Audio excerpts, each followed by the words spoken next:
be honest about things. So that's the point that I'd like to make to people. And not that I wouldn't want to work with civilians, but the military guys I think I can relate with a lot, more than you could. So, oh, yeah.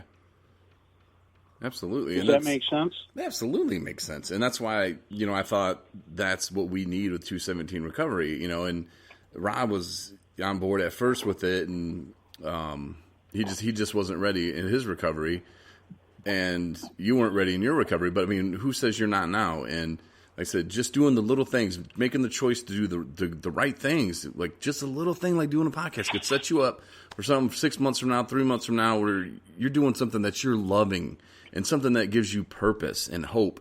And yeah, Jamie, you can roof a house better than anybody in Northern Michigan, but you know what? Do you really want to do that anymore, man? I don't. I'll be honest with you. I can, but I don't want to. I feel like this is part of what I should be doing, is helping other people. And according to the counselors and the peer support guys there and gals, they feel like this is what I should be doing. Is because I can speak, because I am articulate, and because I, have a higher than 20 IQ, that maybe that I could get some things through to people. Yeah. And, I mean, we became close friends, and, we were roommates, and you scared the other guy off, and you brought in... Wait, how's George Michael, by the way? He's awesome, man. He's right here. He's on the... He's on the Bashan Frise webpage, and he's a star. He's a rock star, bro. His name's Pete on your pillow. Now he's got a cat. He might like you, bro. Well, he's got his own cat. My daughter brought him a cat because he needed a buddy, and now she doesn't know she's a cat. She thinks she's a dog, and they just hang out, man. They don't understand this social distancing thing. And your dog's name is really keep them apart. It's Alan Michael, but we kind of made fun because here's this Marine, and you have a service animal, and it's a dog. It is a Bashan Frise. Yeah, this little white, we'll call it a little poodle Shih Tzu. I don't know, man. That thing pissed on my pillow. We're watching the most boring Super Bowl ever with Tom Brady, and it was the Rams against the Patriots. It's horrible. Go down to the room, come back, I'm like, man, their dog pissed on my pillow again. Like, I'm seriously going to take that little thing to the wall. Like, if you wouldn't murder me in my sleep, I would do this. And it was only, and it's funny because he had 3 pillows to piss on, and he picked yours. Yeah. It was an empty bed he could have peed on. Like, he went right to my pillow, pissed on it. Twice pissed on it. So we had fun in there, man. Now he's a cat person, too, so we're past that. Okay. I was going to tell you something when we were talking about the addiction thing, though. One of the funny things is this guy, one of my counselors, Rob, he's just this goofy little guy, and he kind of, he was in the Army, and he does stuff that's not normal for recovery. He does his own thing, but it's working. He's been 8 years. Hell yeah. And we were talking, and he said, I'm one of the guys, too, that if they made a pill to stop alcoholism, I'd take 2 because I'd want to know what 2 did for me, And I thought that was a great analogy. I'd never heard something like that before. Like, okay, you can take this 1 pill and it'll stop you from drinking forever. But our mentality is, well, let's see what 2 will do then, And that's very true. Mm-hmm. So yeah, I wanted to get that one out there because I liked it. That is a good one. I'd probably do the same. A lot of people probably would. A lot of people with, If you think about it, that's the way it is. That's how it was with, the Vicodin, the morphine, the Oxycontin. Hell, if I feel this good with 1, I'm going to take 3, get up on the roof, and go like hell. Mm-hmm. Well, then, by the end of the month, you're breaking them in half so you don't detox. And that's when you start to listen to guys like you or, the guys that are the pill addicts or whatever. Mm-hmm. You start to realize that, you're doing that same thing. Yeah. Just legally. Yeah. And luckily for me, this is how stupid I was. Like, I wouldn't take pills. I didn't even want to take blood pressure medication. I didn't want to take anything. I would eat Tums, and then finally I started taking omeprazole. I'm like, wow, that's changing my life. But I wouldn't take pills because I read it messes up your liver. Meanwhile, my girlfriend is on this right now, and it's crazy. I mean, I've been getting text messages about it all day with this virus going on. This same thing. She just sent me stuff about lisinopril and cancer, liver cancer, or lung cancer, or something. Literally, like while we were talking. Dang. But I would. She's psychic, Jamie. Watch out for that. Or she got her phone tapped. But yeah, there you go. But no, like I would still go home and drink a half gallon of 90 proof whiskey, or whatever rum. But yeah, I wouldn't take pills because no, that'll kill you. That'll ruin your liver. Idiot. But I don't have to live that way anymore. I'm choosing a different life. And earlier when we started the podcast, I was talking about how you were kind of scaring me a little bit, and I even shared with my girlfriend. I'm like, I took a little nap because that's what I do because I'm old. And I looked at her and I was like, honey, I'm worried about Jamie. She's like, well, why? Because he's got corona? Because I told her, I was like, man, my friend Jamie, he said he's not feeling so hot. He might have the COVID-19. And she's like, oh, Jesus. And I'm like, no, we were going to play cards the other day. And, he said, no, don't come get me because he's not feeling so hot. And I'm like, okay. I'm thinking, man, I'm glad I didn't. And then I started thinking, I was like, I wonder if Jamie's just using this. I wonder if he's drinking again. And I wonder if he, because it's the perfect excuse, Jamie. Nope, I'm sick. I'm sick. Yeah. I can't do it. I can't go out. Yeah. You can't come over. You're going to get it. I mean, you know how many people across this country and across the world have used this as an excuse? And are just... Oh, for sure. I keep seeing buddies of mine posting stuff about how they're running out of liquor, way faster than they thought they would, and, how they're having a chance to go out and grab more booze. So, yeah, thanks. I do understand that. And, if I lived alone and I didn't have 15 months sober, I would be very worried. I probably would have went out and drank because, like I said, it would have been something where I could have told my family to stay away because I'm sick.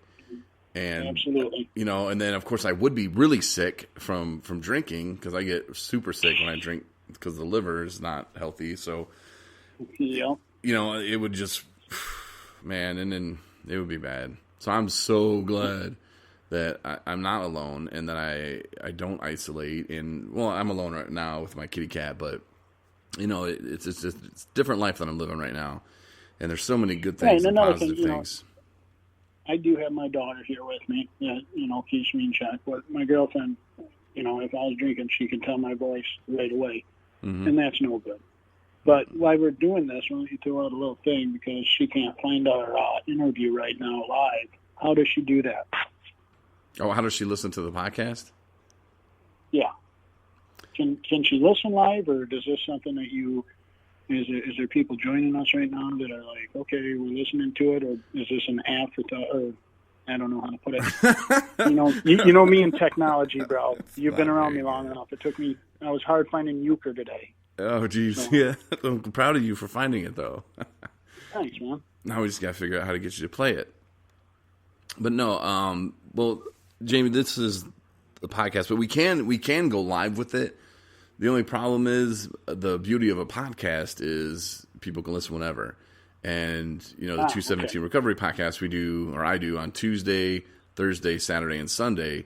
So usually I'll do it at night and people can listen. They'll listen like Sunday morning, Monday morning, usually the day after. Sometimes like my mom, she listens to it every single night.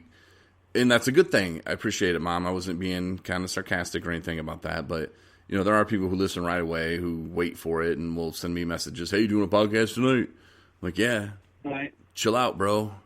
So we've done them live before in the past, but it's kind of hard, especially with Facebook, because they limit how many people can see your post. So, like, if we have 1,200 people that like our page, we put a post out, they only give it to 4% of them. The people that actually care might be 1% of that even. So my mom sees it and then she listens live, and then you got to make time. So how long after this can they listen to it? As soon as you upload it or whatever you do? Pretty much immediately. Okay. Nice. Yeah, and there's Spotify, iHeartRadio takes about a half an hour or so. Spotify is pretty much immediate. Our website is immediate, 217recovery.com. You can go there and go to podcasts. There's 3 of them. There's the 217 Recovery podcast, Broken to Beautiful with Anna, and you know Anna. And then there's the Project Nation podcast, which just started with the guys from the old sober living house that I lived in, Ryan, Dustin, and Chris. So nice. We're expanding. Like, we started out as 1 podcast. Now there's 3. And there could be the 217 Recovery VA podcast.